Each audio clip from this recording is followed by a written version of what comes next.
Normally I have to take 2 sips.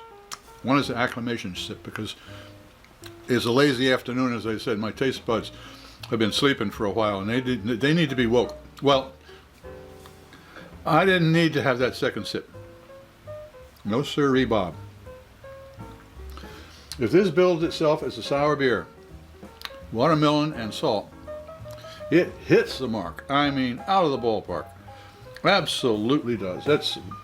But I'll tell you something.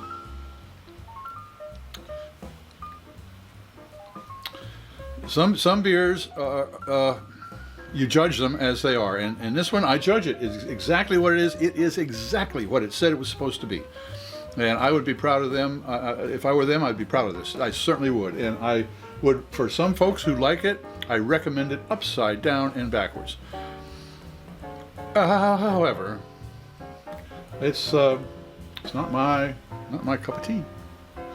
But in the end, does Splash Watermelon Sour Ale with watermelon and sea salt meet expectations? It certainly did. It certainly did. If you enjoyed this presentation, please click on the subscribe button, thumbs up, and share. A comment would be really appreciated. I'm Pete LaFrance, the Old Growler, hoping all of your beers meet expectations.